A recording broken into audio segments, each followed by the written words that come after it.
ప్రభునందు నాకు అత్యంత ప్రియమైనటువంటి వారులారా, మన ప్రభువును రక్షకుడైనటువంటి యేసుక్రీస్తు వారి యొక్క శుభనామంలో మీ అందరికీ నా హృదయపూర్వకమైన శుభములు, వందనములు తెలియజేయుచున్నాను.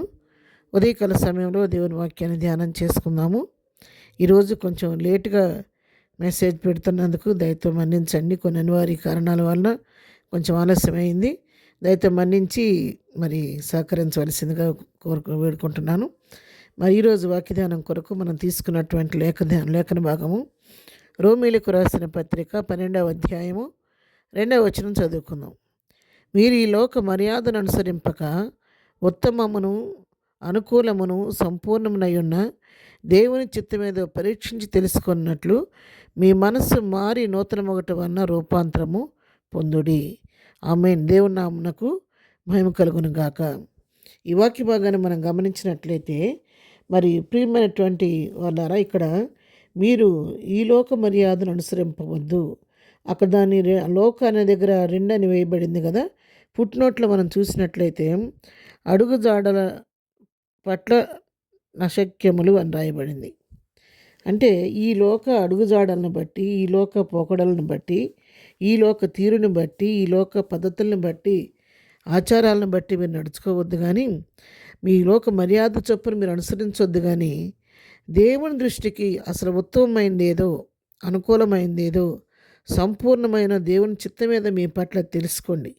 దేవుని చిత్తాన్ని తెలుసుకొని మీ జీవితంలో ఏ మార్గంలో నడిస్తే అది ఉత్తమ మార్గం అయిందో తెలుసుకోండి. అనుకూలమైన మార్గాన్ని ఎన్నుకోండి. సంపూర్ణమైనటువంటి దేవుని చిత్తం మీద మీ పట్ల అది పరీక్షించి తెలుసుకొని ఆ మార్గంలో మీరు నడవండి.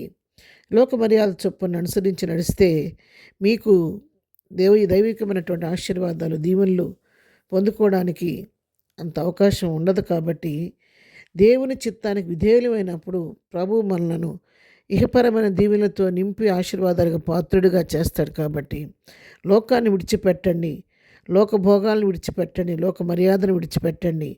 దేవుని దృష్టికి అనుకూలమైనది ఏదో తెలుసుకోండి.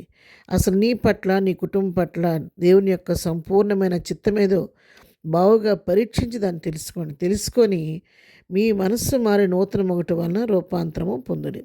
ఎప్పుడైతే దేవుని చిత్తాన్ని, ఆయన ఉద్దేశాన్ని, ఉత్తమమైన మార్గాన్ని, అనుకూలమైన మార్గాన్ని తెలుసుకుంటారో అప్పుడు ఆ తెలుసుకున్నప్పుడు ఏముందని మీ మనస్సు మారాలి. మనసులో మార్పు చెందిన వారే మనస్సు మారి నూతనపరచబడి రూపాంతర పనులను పొందండి అని చెప్పి ఇక్కడ రాయబడింది. రూపాంతరపరచబడాలి. పూర్తిగా మన స్వభావం మారిపోవాలి, మన ఆలోచనలు మారిపోవాలి, మన తలంపులు మారిపోవాలి, మన నడవడి మారిపోవాలి, మన ప్రవర్తన మారిపోవాలి. మనం చూసిన వారు మనల్ని చూసి ఆశ్చర్యపోవాలి. మునుపున్నటువంటి వ్యక్తికి ఇప్పుడున్న వ్యక్తికి ఎంత తేడా కనపడుతుంది. మునుపు ఈ వ్యక్తి ఇలాగుండేది కదా, ఇప్పుడు ఏం పరిస్థితి ఇలాగ మారిపోయింది, పూర్తిగా దైవికమైన రీతిలోకి ఏం వచ్చింది అని ప్రజలు నిన్ను గురించి సాక్ష్యం ఇచ్చే రీతిగా మన నడవడి మార్చబడాలి. రూపాంతరపరచబడటం అంటే అసలు పాత రూపాన్ని అది కోల్పోద్ది అనమాట. పాత రూపాన్ని కోల్పోయి నూతన రూపాన్ని ధరించుకుంటుంది. అలాగ మనం కూడా మన యొక్క మనస్సు నూతనపరచబడి, మనస్సు మారి, మన హృదయాలు నూతనపరచబడి, తలంపులు, జీవితం నూతనపరచబడ్డప్పుడు, ఒక ప్రత్యేక నూతన రూపాంతర అనుభవంలోకి మనం మార్చబడ్డప్పుడు ప్రజలప్పుడు నీలో నాలో మనల్ని చూడరు, కానీ మనలో దాగి ఉన్న క్రీస్తుని చూస్తారు. లోకానికి క్రీస్తుని చూపించేవారుగా మన ఈ లోకంలో మార్చబడాలి. ఆయన స్వారూప్యంలోకి మనం మార్చబడాలని చెప్పి ఇక్కడ భక్తులు కోరుకుంటున్నాడు. ప్రియా ఉదయకాలం దేవుని వాక్యం మనతో మాట్లాడుతుండగా మనం కూడా ఇంతకాలం మన ఇష్టం చొప్పున, లోక మర్యాద చొప్పున, లోక ఆలోచన చొప్పున జీవించాము. ఇంతవరకు జీవించిన జీవితం ఇక చాలు. ఇక లోక జీవితాన్ని విడిచిపెట్టి, ప్రభువా ఇంతకాలం అజ్ఞానంగా లోకానుసారంగా జీవించాను, ఇక మీదట నీ చిత్తానుసారంగా, నీకు అనుకూలమైన రీతిలో, ఉత్తమమైన మార్గంలో నీ చిత్తాన్ని తెలుసుకొని జీవించే కృప నాకు దయచేయమని ప్రభు సన్నిధిలో ప్రార్థించి, ప్రభు చిత్తాన్ని తెలుసుకొని మన మనస్సులు రూపాంతరపరచబడి, నూతనపరచబడి, ప్రత్యేకించబడి రూపాంతర అనుభవంలో ముందుకు సాగిపోదాం. ప్రార్థన. ప్రేమ కలిగిన తండ్రి, పరిశుద్ధుడా, మీ పరిశుద్ధ పాదములకు వెళ్ళిన వందనములు, స్తుతులు, స్తోత్రాలు చెల్లిస్తున్నాము నాయన.